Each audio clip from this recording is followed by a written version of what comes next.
8 years after the divorce, I ran into my ex-wife and my adoptive sister in a remote little town. In the years since I'd seen them, one had become a superstar, the other the head of the powerful Prescott family, and I was running a tiny, hole-in-the-wall diner. The moment our eyes met, they both froze. Serafina, my ex-wife, quickly hid a medical report behind her back. Isabel, my sister, slipped a limited-edition watch she'd bought for her brother into her pocket. I calmly finished packing the takeout order and handed it to them with practiced courtesy. "Here you are, ladies." The formal, distant address seemed to rattle them. As they were leaving, Serafina suddenly turned back. "Didn't you say you'd only ever cook for me?" I offered a polite, empty smile. The foolish promises of youth, they don't mean much now, just like the people and memories I once thought I could never get over. With time, they had all faded to nothing. Through the open glass door, the noise of the street drifted in, but it couldn't dispel the frozen silence that had settled over the diner. The two women who had conspired to ruin me, to cast me out of my own home, now stood at the counter, unwilling to leave.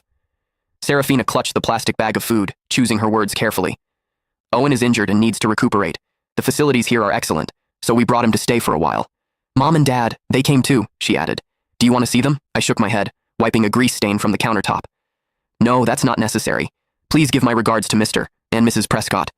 I paused, then added, "Actually, it's probably best you don't mention me at all. Being associated with someone like me would only tarnish the Prescott name." At that, my adoptive sister Isabel's brow furrowed. "Noah, these past few years Noah!" A young woman with streaks of red in her hair bounced into the diner, instantly latching onto my arm like a koala. "I'm starving. The school cafeteria food was literal poison today," I chuckled, ruffling her hair. "You say that every day, Gigi. There's a plate of your favorite shrimp scampi in the kitchen. I just made it. Go get it yourself." Gigi just hugged my arm tighter, whining, "No, you have to eat with me." Noticing that my other two visitors still hadn't left, my smile faded. "Is there anything else I can get for you ladies?" The message was clear, but it took them a long moment to shake their heads. Serafina seemed to drift off for a second when she heard shrimp scampi. Isabel stared at Gigi clinging to my arm, her lips parting as if to speak, but no words came out. I led Gigi into the back, the curtain falling behind us and cutting off their view. When I came out again, they were gone. "Hey," Gigi said around a mouthful of shrimp. "Did you know them? They weren't here to cause trouble, were they? I've seen them on TV.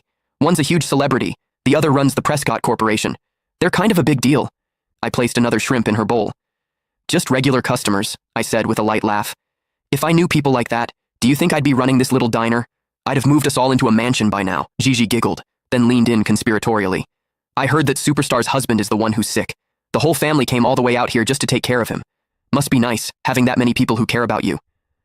I said calmly, wiping a grain of rice from the corner of her mouth. "Oh, I knew exactly how much they doted on Owen Prescott. 8 years ago, for his sake, one of them had publicly accused me of slander and assault, sending me to prison.